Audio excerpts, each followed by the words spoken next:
महाराज जी हैं, कुछ बताना चाहते हैं। हाँ बोलिए आप अपना थोड़ा परिचय दे हाँ। दीजिए। हम यहाँ सिंगवेरपुर धाम से सिंगी ऋषि आश्रम तीर्थ पुरोहित साधु राम पंडा थोड़ा हम यात्रियों को यहाँ का महत्व बताना चाहते हैं। आज उनकी कृपा हुई कि ऐसे भक्त लोग नहीं यहाँ आते हैं, समोसा खाते हैं और फोटो लेके चले जाते हैं। यहाँ का महत्व नहीं समझते हैं कि क्या है यहाँ का महत्व, क्या यहाँ की विशेषता है। जी। आ गए सब कोई? बैठे बैठे भक्त लोग। देखिए भक्त लोग, पहले ध्यान से आप सुनिए। हमारी बड़ी हार्दिक इच्छा रहती है कि हम जो है भोलेनाथ बाबा बैद्य धाम पहुँच जाएं, विंध्याचल पहुँच जाएं, मैहर पहुँच जाएं, लेकिन जब उनकी कृपा होती है तभी भक्त लोग पहुँचते हैं। यही सर्यावत अति कठिनाई राम कृपा बिन आए न जाई। आज उनकी कृपा हुई कि हमारे सिंगवेरपुर धाम में भक्त माताएं बहनें सब कोई विराजमान हुए। उस स्थान पर आप लोग पहुँचे हैं कि प्रभु जन्मस्थली, कर्मस्थली, पूजस्थली सब जुटा हुआ है जहाँ आज आप लोग पधारे हैं। जन्म हुआ है सिंगी ऋषि द्वारा। राजा दशरथ को पुत्र यज्ञ अयोध्या में जाकर सिंगी ऋषि महाराज चौथे पन में कराए थे।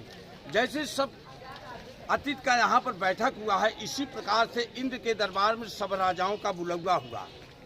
जब सब राजा इकट्ठित हुए तो वहाँ राजा दशरथ चक्रवर्ती नरेश सम्राट वहाँ भी पहुँच गए इंद्र के दरबार में।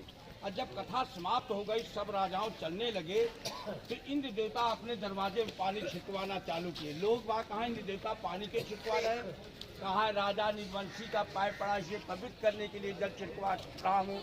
उसी टाइम पर राजा दशरथ को गलान हुई कि इंद्र ने आज हमें कठोर वाणी बोले। ये तो आप बीती हुई बता रहे हो। हाँ, अब आप सुन लीजिए, फिर उसके आगे बढ़ने दीजिए। ये तो आप बीती हुई बता रहे हो जी। आप छोटी सी बात हम करें। अब तो प्रयागराज में मोदी जी ने क्या की मौज कर रखी है। नहीं जी, और क्या बताइए और क्या बताइए। तो ये देखो, हमें तो ऐसे महापुरुष के दर्शन हो गए। हम तो ये चाह रहे हैं कि निराशा है कि हमें एक भाई थे यही के मिलने वाले, उन्होंने आपसे और आपके विचार तो बहुत शुद्ध है, बहुत बढ़िया विचार है आपके। तो संस्कार मिला हमें तो आपसे। अरे पैसा क्या, जब हमारी कथा थोड़ा विचारों पैसा क्या, पैसा तो आप लोग देते ही रहते हैं। ये तो आपके बहुत अच्छे विचार है जो पब्लिक सिटी में और यहाँ प्रचार कर रहे हो। आपको तो बढ़ चढ़ कर भाग लेना चाहिए आके और संप्रदाय आप ही लोग की सेवा करते। लेकिन जब केवट पार उतारा, कुछ नहीं मांगा, तो पहलवान हम भी नहीं यहाँ पर। केवट हुआ नहीं, मैं यहाँ का ब्राह्मण हूँ। हाँ, मान लीजिए मैं कात्यायनी गोत्र है मेरा। हाँ, अकान कुब्ज मिश्र है मैं। जी हाँ, थोड़ा कथा में आप डिस्टर्ब करिए, थोड़ा सा बता देने टाइम होता है। 1-2 मिनट और प्रसंग हो जाने। बताओ।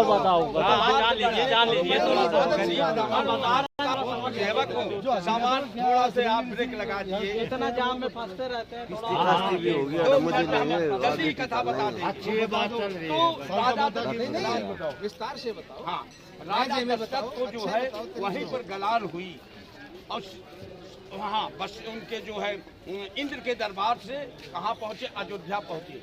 राजा दशरथ को जब देखा गुरु वशिष्ठ जी ने कि आप सम्राट भी देते राजा, आपके चेहरा मलिनतापन क्यों, उदारतापन क्यों है। उन्होंने गले में लपटा लिए, कहा इंद्र ने आज हमें कठोर वाणी बोला है, आज हमारे कोई सुध पुत्र होता है, ऐसा क्यों कहते। चक्रवर्ती नरेश को जो है वशिष्ठ जी ने उनको समझा करके और कहा कि सिंगवेरपुर में सिंगी से जो पुत्र कामना यज्ञ जानते हैं, उनके सिवा ऋषि मुनि कोई नहीं जानता। आप चल करके उनसे आग्रह करें, प्रार्थना करें, अयोध्या जाएं तो आपके 4 पुत्र होंगे। तो यहाँ से सिंगी ऋषि महाराज अयोध्या गए। सिंगी ऋषि वशिष्ठ बुलावा, पुत्र काम शुभ यज्ञ करावा। जब उन्होंने पुत्र कामना यज्ञ रचाए, यज्ञ में जो हव प्रसादी खीर निकली, वो तीनों रानियों के वितरण हुई तो भगवान को जन्म हुआ। और जब माँ कैकेयी ने प्रभु को वनवासी भेज, तपस्वी भेज, तो अयोध्या से सुमंत जी रथ में बैठा कर यहाँ तक लाए जहाँ विराजमान है। सीता सचिव सहित 2 भाई श्रृंगवेरपुर पहुँचे जाई। जब यहाँ तक सुमंत जी रथ में प्रभु को लाए, मर्यादा पुरुषोत्तम राम, शेष अवतारी लक्ष्मण जी, जगत जननी माँ सीता को, और प्रभु रथ से उतरते हैं तो दृश्य माँ गंगे तर पड़ी। उतरे राम देव सर देखी, कीन दंडवत हर की। दरस परस मज्जन अर्पाना, हर पाप का वेद पुराना। गंगा जी को दर्शन करो, प्रणाम करो चंदा मित्र लोग, हमारा वेद पुराण कहता है शरीर सब पाप भाग गया। तब यहाँ का निषाद राजा था, उसका नगर था। निषाद ने सुना कि वनवासी भेष हमारे सिंगवेरपुर धाम में आए हैं प्रभु, तो परिवार के तहत डलियों में कंदमूल लेके आया, प्रभु से भेंटा, अपना परिचय बताया, प्रभु से आग्रह किया हाथ जोड़ करके, प्रभु सेवा करने का अवसर है, हमारे राज में चलिए, हमारे नगर में चलिए।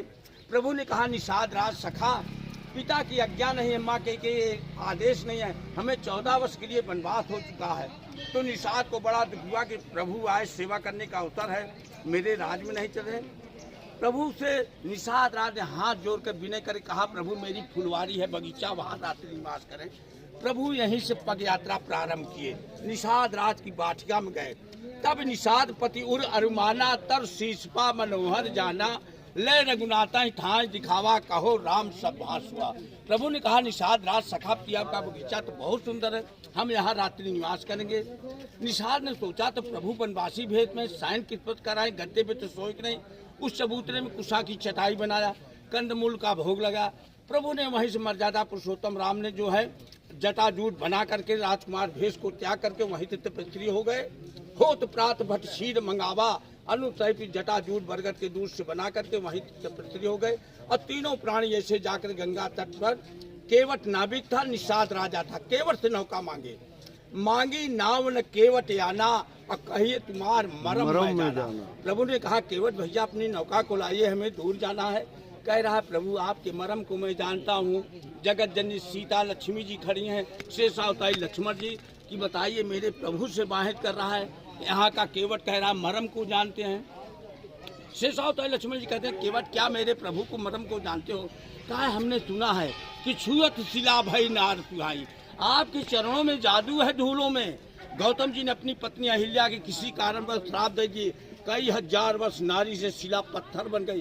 प्रभु आपका धूल छूने से क्यों शिला से नारी हो गई? तो मेरी काट की नैया बड़ी मुलायम है, इससे मेरा परिवार का पालन पोषण होता है। जब प्रभु पार अवश्य का चाहो, प्रभु आपको पार जाना है तो अपनी वाणी से मुझे आज्ञा दीजिए।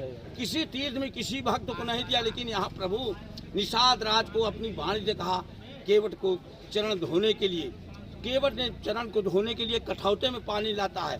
केवट राम रजाए सुपावा, पानी कठौता भर ले आवा, अति आनंद उमंग अनुरागा, चरण सरोज पखारन लगा। प्रभु के चरणों को धोया, चंदा मित लिया, आपने पितरों को पूर्वजों को जल छिचकार का मोच कहा प्रभु अब मेरी नौका में बैठिए। प्रभु को बैठा करके उस पार उतार दिया। उतरी ठाड़ भय सुर सरी रेता, सिय राम गुह लखन समेता, केवट उतर दंडवत कीना, प्रभु सच्चे यही कछु नहीं दीना। प्रभु को जो है केवट ने उतार करके दंडवत कर रहा है, कुछ मांग नहीं रहा है। प्रभु बड़े सकोच में के कह रही केवट मुझे पार भी उतार दिया, मुझसे कुछ मांग नहीं रहा, मुझसे दंडवत कर रहा। तुरंत माँ जानकी जगत जननी सीता अपने स्वामी के रूप को समझ करके कि केवट को उतरौना देना चाहते, इनके पास से करनी नहीं है तो वनवासी भेष में। तुरंत माँ जानकी ने सोने की मुंदरी उतार करके प्रभु को दे रही है, केवट को उतरौना दे दीजिए। श्री प्रिय की गत जानन हारी, मन मुंदरी मन मुदित उतारी, कहो कृपाल लेह उतराई, केवट चरण कहे। प्रभु ने कहा केवट अपनी उतरौना ले लिया, चरण पकड़ रहा है, कह रहा प्रभु नाथ राज मैं काह न पावा, मिटहि दोष दुख दारिद्र दावा। बहुत दिना से मल्लाही के काम किया प्रभु, लेकिन हमें संतोष ने आज आपका दर्शन चरण धोने सब कुछ मिला। अब आप हमें कुछ देना चाहते हैं तो आपसे बिना है। कहा बोलिए क्या? कहा फिरती वार जो मुह देवा, सो प्रसाद मैं सिर धर लेवा। बहुत कीन प्रभु लखन सिर नहीं कछ केवट लीन, विदा कीन करुणा यतन भगत विमल पर। जिस स्थान पे आप लोग बैठे हमारे भक्त, यहाँ मुखवती गंगा है। गंगा जी गौमुख से हरिद्वार से जा करके आगे प्रयागराज बंगाल के खान में समा गई, कहीं बोली नहीं। लेकिन यहाँ जगत जननी सीता गंगा जी से प्रार्थना किया, वरदान मांगा, तो गंगा जी बोली जगत जननी सीता तुम तो स्वयं राष्ट्रपति, मुझसे क्या मांग रहे हैं? कहा माँ पति और देवर के सहित कठोर जंगल 14 वर्ष के लिए जा रहे हैं, मुझे आशीर्वाद दीजिए, मैं कुशल पूर्वक वापस आऊंगी तो आपके फिर पूर्वक पूजन करेंगे। तो माँ सीता ने मांगा, गंगा जी को आशीर्वाद देना पड़ा कि हे सुरसरी कहो कर जोरी, मात मनोरथ पूर्व मोरी, पति देवर संकुशल बहोरी, आन करें पूजा। प्रभु को जन्म सिंगी सी द्वारा पग यात्रा यहाँ पूज माँ सीता का धरोहर यहाँ है। भक्त लोग मेरे ब्राह्मण के पास कुछ नहीं है, थोड़ा से 4.5 अक्षर का आशीर्वाद है बस। अकाल काले बहुकाल लक्ष्मी, हे माई गंगा कितनों भारी अकाल पड़े, हमारे भक्त जी के माताएं बहने के गांव में देश में अकाल न रहे, अकाल बहुत दूर है। हाँ बता रहे सरकार, शिवा प्रसाद बहुकाल सिद्धि, ये ब्राह्मण आशीर्वाद दे रहा है कि हे माई गंगा हमारे भक्त के दाहिने भुजा में अष्टनिधि 9 निधि हमेशा विराजमान रहे, मन मुताबिक काम होता रहे, किसी काम में बाधा न पड़े, बाता सत्य नाती। ये ब्राह्मण आशीर्वाद दे रहा है कि हमारे सरकार के कोई शत्रु हो तो शत्रु की हार हो, हमारे साहेब के हमेशा विजय हो। दलित सदम दलित नाथा, या ब्राह्मण आशीर्वाद दे रहा है कि हे माई गंगा हमारे भक्त लोग के गांव में देश में दलित हो तो दलित का बहुत दूरी हो, बचा उड़ंकुर रहा तो रहे अचल वरदान हमारा, जब लगे गंगा मुंह में धारा, बोलो गंगा महारानी की जय। हमारे सरकार ने जो कहा कि जो है माता श्री उनको बताइए शांता देवी के, ये जो है राजा रोमपाल की कन्या, और राजा रोमपाल और राजा अन्य देश बिहार के रहने वाले, जब उन्होंने यज्ञ पूर्ति किया तो राजा रोमपाल ने अपनी कन्या को राजा दशरथ को दामा दे दिए कि मेरी कन्या को उनको शांता रूम में आप दान दे दीजिए। तो राजा दशरथ की पुत्री कहा जाती है, राम की बहन कहा जाती है। सरकार जहाँ आप लोग धरती के यहाँ कुछ नहीं, आप लोग का सेवा, आप लोग को सेवा करते हैं। सिंगवेरपुर के आटा मंसूराबाद के भाटा, बोलो गंगा जी की जय, जय भक्त लोग की। आप लोग तो थोड़ा कथा सुने नहीं, यहाँ तो बहुत होता है, खाते हैं चाय पीते चले जाते हैं। हमारे तिलक मुंडी मोछा वाले सब कोई हमको सम्मान दिया, इससे बड़ा सुख और क्या है। हम पंछी तुम कमल दल सदा रहो भरपूर, हम पर कृपा न छाणियो क्या नेरे क्या दूर, फिर कभी आप दर्शन सिंगवेरपुर के जय माई गंगा की जय सरकार की। माई गंगा धनमान पुत्रमान लक्ष्मीमान, अवश्य है तो बजरंग बली साहिब बना रहा हमारे पास। जय राजा बाबू की जय सरकार। ये बताया जय सरकार। माई गंगा सदा जिससे जो हो सके, तुलसी पंछी के पिए घटे न सरता नींद, और दान किए धन ना घटे की जो सहाय रखी। बाबू की जय सदा, पहलवान बाबू के राजा की जय। हमारे सभी माताओं बहनों को पुत्र परिवार नाती सदा सुखी रहे। जय राजा बाबू की जय सरकार की, जय सरकार की। माई गंगा खूब हमारे राजा बाबू की जय, जय सरकार की। चलिए अब आप इसको यूट्यूब में डालूंगा। हाँ सरकार, आप अपने बारे में बताइए। यहाँ हाँ अपने बारे में बताइए आप। हाँ रुकिए, फ्रंट चालू कर लीजिए।